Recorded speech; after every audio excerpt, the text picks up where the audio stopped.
Good morning. Explain. നേരത്തെ നമ്മൾ പഠിച്ചത് ബയോമസ് എന്താന്ന് അവിടെ വെച്ചാണ് നിർത്തിയത്. ഇനി explain the phenomenon of ecological succession. അതിന്റെ മലയാളം മീനിങ് എന്ന് പറഞ്ഞാൽ പാരിസ്ഥിതിക പിന്തുടർച്ച. അതായത് വർഷങ്ങൾ കഴിയുന്തോറും പരിസ്ഥിതിക്ക് എന്ത് സംഭവിക്കുന്നു, അതാണ് എക്കോളജിക്കൽ സക്സഷൻ എന്ന് പറഞ്ഞു കഴിഞ്ഞാൽ. Ecological succession is the process of change in the species structure of an ecological community over time.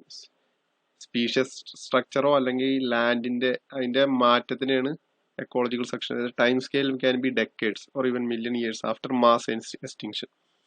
The community began with relatively few pioneering plants and animals and developed through increasing complexity until it becomes stable and self-perpetual to the climax community. അതായത് കുറെ വർഷങ്ങൾ കഴിയുമ്പോഴത്തേനും അതായത് ഭൂമിയിലുള്ള ജീവജാലങ്ങളൊക്കെ നശിക്കും, പുതിയ വരും, പിന്നെ വരും. അതിനാണ് എക്കോളജിക്കൽ സക്സഷൻ എന്ന് പറയുന്നത്.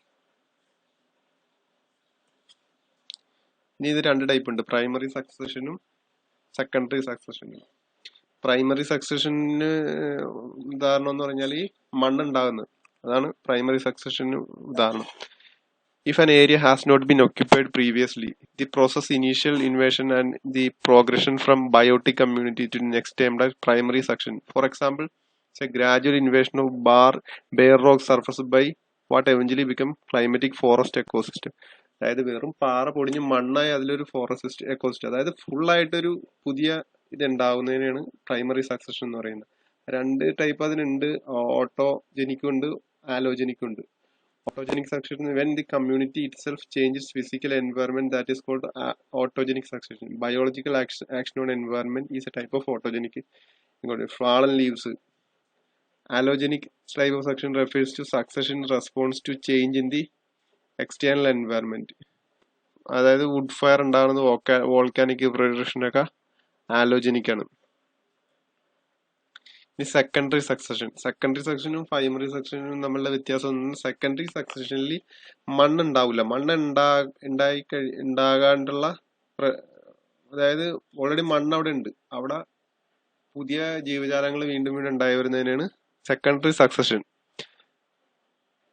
Secondary succession occur when primary succession land is disturbed. അതായത് പ്രൈമറി സക്സഷൻ നടന്ന സ്ഥലത്തുള്ള ലാൻഡ് പിന്നെ ഡിസ്റ്റർബ് ചെയ്യുമ്പോഴാണ് സെക്കൻഡറി സക്സഷൻ ഉണ്ടാകുന്നത്. when an area has been cleared by a fire or by human and then left alone, the surrounding ecosystem may be gradually reinvade the area, not at once but through a series of distinct stages termed as secondary succession. The major difference between primary and secondary succession is that secondary succession start with the pre-existing soil substance. അതായത് മണ്ണ് അവിടെ already ഉണ്ട്, അതാണ് primary secondary തമ്മിലുള്ള വ്യത്യാസം. പ്രൈമറിയിൽ മണ്ണ് ഉണ്ടാകുന്ന തൊട്ടുള്ളതിനെയാണ് primary എന്ന് പറയുക. മിക്കവാറും സെക്കൻഡറി സക്സഷൻ എപ്പോഴും മനുഷ്യന്റെ ആക്ടിവിറ്റീസ് മൂലമാണ് ഉണ്ടാവുക, മിക്കവാറും. ഇനി എന്താണ് ഫുഡ് ചെയിനും ഫുഡ് വെബും? അതായത് ഫുഡ് ചെയിൻ എന്ന് പറഞ്ഞു കഴിഞ്ഞാൽ ആരെ തിന്നും എന്ന് കണ്ടുപിടിക്കുന്നതാണ് ഫുഡ് ചെയിൻ എന്ന് പറഞ്ഞാൽ. What is a food chain? All living things need food to give them the energy to grow and move. അതായത് എല്ലാ ജീവജാലങ്ങൾക്കും ജീവിക്കാനായിട്ട് ഫുഡ് വേണം. ഞാൻ നേരത്തെ പറഞ്ഞതെന്ന് വെച്ച് കഴിഞ്ഞാൽ എല്ലാ ജീവജാലങ്ങളും ഇന്റർ ഡിപ്പെൻഡന്റ്. വേറൊരാളെ ഡിപ്പെൻഡ് ചെയ്യാണ്ട് അവർക്ക് ജീവിക്കാൻ പറ്റില്ല. അത് വേറെ എല്ലാ ജീവജാലങ്ങളും ഡിപ്പെൻഡ് ചെയ്യണത് ഫുഡിന് വേണ്ടി മാത്രമാണ്. അതിൽ മനുഷ്യൻ മാത്രമേ ഉള്ളൂ ഫുഡും വേറെ ആവശ്യങ്ങൾക്ക് വേണ്ടി വേറെ ജന്തുക്കളെ ആക്രമിക്കുന്നത്. അപ്പൊ ഫുഡ് ചെയിൻ എന്ന് പറയുമ്പോഴത്തേനും ഓൾ ലിവിങ് തിങ്സ് നീഡ്. അപ്പോൾ the food chain shows each living things gets it's food. It show who is eating who. The arrow means eating, അതായത് ആര് തിന്നുന്നു. ആദ്യത്തെ ഫുഡ് ചെയിനിൽ വെജിറ്റബിൾസ് ആണ് വരിക, ഗ്രീൻ പ്ലാന്റ്സ്. അതാണ് ഫുഡ് എനർജി ഉണ്ടാക്കുന്ന ഒരേ ഒരു ഡയറക്റ്റ് സണ്ണിൽ നിന്ന് എനർജി ഉണ്ടാക്കാൻ പറ്റുന്ന ഒരേ ഒരു വസ്തു ഗ്രീൻ ലീവ്സ് ആണ്. അതിനെ നമ്മളുടെ സെക്കൻഡറി കൺസ്യൂമർ തിന്നും. ആ സെക്കൻഡറി കൺസ്യൂമറിനെ ടെർഷറിനെ പിന്നെ ഫോർത്ത് കൺസ്യൂമറിന് പിന്നെ ഫിഫ്ത്ത് കൺസ്യൂമർ. ഇത്രയും നിന്ന് കഴിയുമ്പോഴത്തേനും ഇത് പിന്നെ റീസൈക്കിൾ ചെയ്ത് വരും.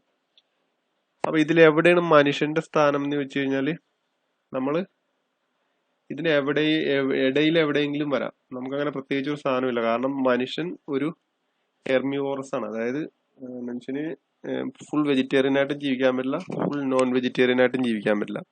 ഫുൾ വെജിറ്റേറിയൻ ആയിട്ട് ജീവിച്ചു കഴിഞ്ഞാൽ ജീവിക്കാൻ പറ്റുമെന്ന് ചോദിച്ചു കഴിഞ്ഞാൽ പലരും അങ്ങനെയൊക്കെ ജീവിക്കുന്നുണ്ട്. പക്ഷെ നമ്മളുടെ ഫിസിക്കൽ, അതായത് നമ്മൾക്ക് വേണ്ട ഹെൽത്തിന് വേണ്ടിയുള്ള കാര്യങ്ങൾ വെജിറ്റബിൾസിൽ നിന്നും മീറ്റിൽ നിന്നും മിക്സ് ചെയ്തേ കിട്ടുള്ളൂ. അതിന്റെ പ്രൊപ്പോർഷൻ എപ്പോഴും വെജിറ്റബിൾ സൈഡ് കൂടുതലാണ്.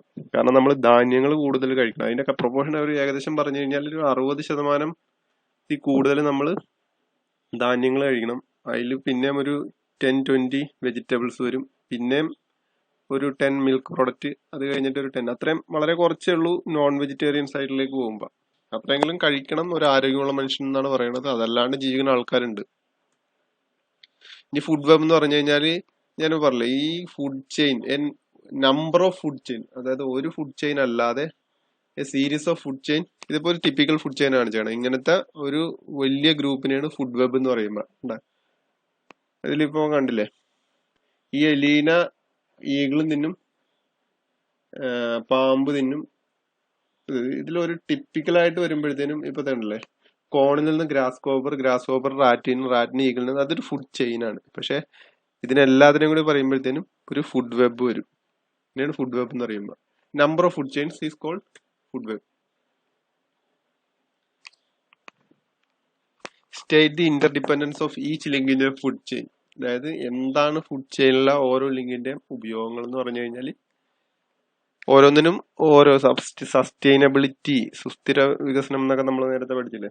അപ്പൊ ഇതൊക്കെ കൺട്രോൾ ചെയ്യണത് നമ്മൾ അങ്ങോട്ടും ഇങ്ങോട്ടുള്ള ഇന്റർഡിപെൻഡൻസ് ആണ്. അതായത് ഒരു ഉദാഹരണം, ഒരു ഏരിയയിൽ കൊതുകിന്റെ എണ്ണം കൂടുക എന്ന് പറഞ്ഞു കഴിഞ്ഞാൽ അതിനർത്ഥം അവിടെ ആവശ്യത്തിന് ഫ്രോഗോ, തവളകളോ അല്ലെങ്കിൽ തുമ്പികളോ ഇല്ലാഞ്ഞിട്ടാണ്. കൊതുക് തീരെ നശിഞ്ഞു പോവില്ല, പക്ഷെ നമുക്ക് അതൊരു ലിമിറ്റഡ് ലെവലിലായിട്ട് നിൽക്കാനായിട്ട് അവ സഹായിക്കും. അതുപോലെയുള്ള ഒരു പ്രശ്നമാണ് നമ്മളുടെ നാച്ചുറലായിട്ട്, അതായത് ഈ ഓരോരോ സാധനങ്ങളെ നമ്മൾ ഇപ്പൊ കർഷകന്റെ മിത്രം എന്ന് പറയുന്നതാണ് ഓൾ അല്ലെങ്കിൽ മൂങ്ങ. മൂങ്ങയുടെ മെയിൻ, മൂങ്ങ എന്തിനാ ഹണ്ട് ചെയ്യണമെന്ന് ചോദിച്ചു കഴിഞ്ഞാല് വലിയ എലികളെ, അതായത് നമ്മൾ കാണുന്ന പന്നിയെലി പോലെയുള്ള എലികളെയാണ് മൂങ്ങ ഹണ്ട് ചെയ്യുക. ഏകദേശം ഒരു മാസം, ഒരു വർഷത്തിൽ ഏകദേശം 1000 അത്രയും എലീനെയൊക്കെ ഒരു മൂങ്ങ പിടിക്കും എന്ന് പറയുന്നത്. അതുകൊണ്ട് മൂങ്ങേനെ നമ്മൾ കർഷകന്റെ മിത്രം എന്ന് പറയണ. പിന്നെ പീക്കോക്ക്, അതായത് മയിലുകള് നമ്മുടെ സ്നേഹിക്കിനെ ഹണ്ട് ചെയ്യും. അതുപോലെ തന്നെ മയിലുകളുടെ എണ്ണം കുറയ്ക്കാനായിട്ട് ഒരു ഉദാഹരണമാണ് നമ്മുടെ ചെന്നായയും കുറുക്കൻ ഇതിന്റെ മുട്ടകൾ ആവശ്യത്തിന് കൺസ്യൂം ചെയ്യും. അങ്ങനെയാണ് മയിലുകളുടെ എണ്ണം കുറയണം. മയിലുകളുടെ എണ്ണം കൂടുന്നുണ്ട് എന്ന് അർത്ഥം തന്നെ അവിടെ കുറുക്കൻ അങ്ങനെയുള്ള ജീവികളുടെ എണ്ണം കൂടുന്നുണ്ട്. അപ്പൊ ഇങ്ങനെ ഓരോരോ ജീവികൾക്കും ഓരോ ഉപയോഗങ്ങളുണ്ട്. അപ്പൊ നിങ്ങൾ അതിനെക്കുറിച്ചൊക്കെ ഒന്ന് സ്റ്റഡി ചെയ്യുക. ഏതൊക്കെ നമ്മുടെ ചുറ്റുവട്ടത്തിലുള്ള ജീവികൾ, അതിന്റെ ആവശ്യങ്ങൾ എന്തൊക്കെയാണെന്നുള്ളതിനെ കുറിച്ചൊക്കെ ഒരു സ്റ്റഡി നടത്തുക.